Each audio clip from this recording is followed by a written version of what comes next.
Vladimir Zelenskyy was born on January 25, 1978, in Ukraine.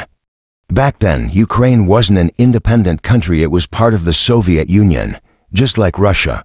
His father was a computer scientist with expertise in geology and chemistry, while his mother was a senior engineer. Zelenskyy grew up in a well-educated, intellectual family. His childhood was comfortable. He was a dedicated student, and his grades were excellent. Before the age of 8, Zelenskyy lived in Mongolia because his father was sent there by the Soviet government for work. The whole family moved to Mongolia and stayed there until he finished first grade, after which they returned to Ukraine. Zelenskyy was an energetic, cheerful, and outgoing kid. He loved playing around but still managed to maintain good grades. By the age of 15, he had already passed the IELTS exam, with high marks a rare achievement at the time, especially in a country like the Soviet Union, where English wasn't widely spoken. His strong English skills later played a crucial role in his international diplomatic career. At 16, he was awarded a generous scholarship from the Israeli government to study in Israel, including university education. Some might wonder why Israel, because Zelenskyy's parents were Jewish. Yes, you heard that right. However, due to historical reasons and the Soviet Union's strict control over religion, neither Zelenskyy nor his parents were deeply influenced by Judaism.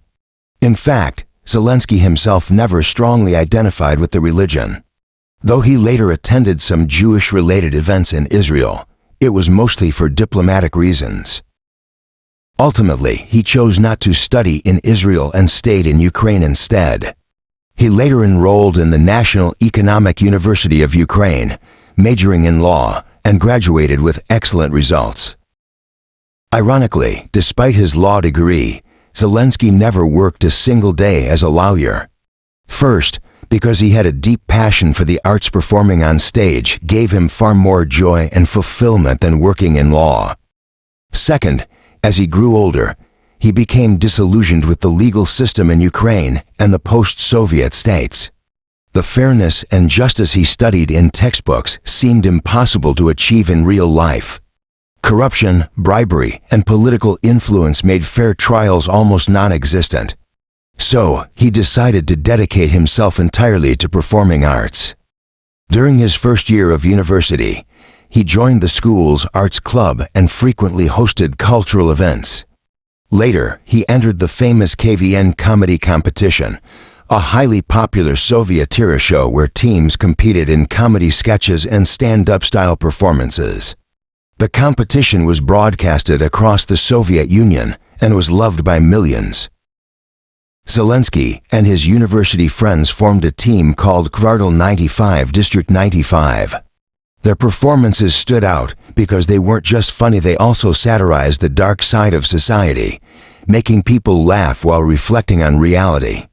In 1997, their talent earned them the KVN World Championship.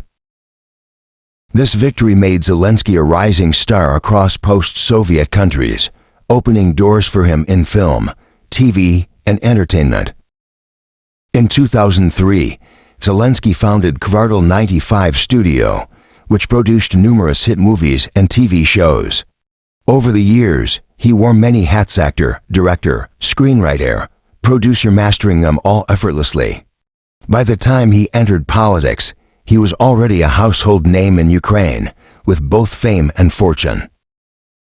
Everything changed in 2015 when Zelenskyy produced and starred in the TV series Servant of the People. This show not only altered Zelenskyy's life, but also shaped Ukraine's fate and, to some extent, even influenced global politics. In the series, Zelenskyy played an ordinary high school history teacher who, due to a series of unexpected events, ends up becoming Ukraine's president. At first glance, Servant of the People was a comedy. The performances were hilarious, often making audiences laugh until they cried. But beneath the humor, it was a sharp satire of Ukraine's corruption and political absurdity. The show struck a deep chord with the Ukrainian people. Between 2015 and 2017, Servant of the People released 3 seasons, followed by a movie in 2017. As the show's popularity soared, Ukrainians started asking themselves, if Zelenskyy wrote and acted in this, do these political ideas reflect his real thoughts? Could he actually do better than traditional politicians? Why not give him a chance? The idea of Zelenskyy running for president spread across Ukraine. In 2017, Zelenskyy founded the Servant of the People political party, named after his TV show. Then, on the night of December 31, 2018, he announced on live television that he would run for president. The country erupted in excitement. During the campaign, one moment stood out. In a televised debate against then-President Petro Poroshenko, Zelenskyy suggested they both kneel to apologize to the Ukrainian people who had lost loved ones in the war in eastern Ukraine. Poroshenko reluctantly agreed, but when the moment came, he turned away from the audience and knelt facing the Ukrainian flag instead. Zelenskyy, however, kneeled directly in front of the people. That moment shattered public trust in traditional politicians and won over undecided voters.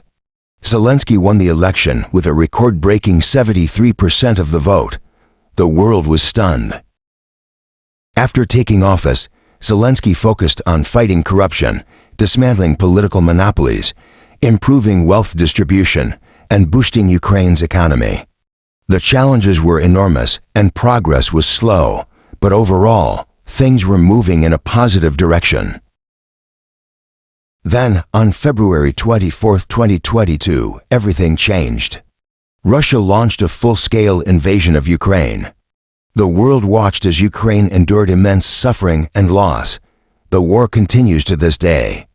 Recently, Ukraine faced another betrayal. An eccentric, strange-haired old man called Zelenskyy a dictator, blamed Ukraine for the war, and even suggested Ukraine should give up 50% of its mineral resources and surrender land in exchange for peace. What has this world come to? A comedian and a clown are not the same thing. Zelenskyy is not a clown, he is the democratically elected president of Ukraine. He is a hero. During the darkest days of war, he never abandoned his country or his people. Ukraine is an independent nation with undisputed sovereignty. The attack on Ukraine was an unprovoked invasion, plain and simple. Goodness will not be defeated. The Ukrainian people will prevail. The real clowns will burn in hell.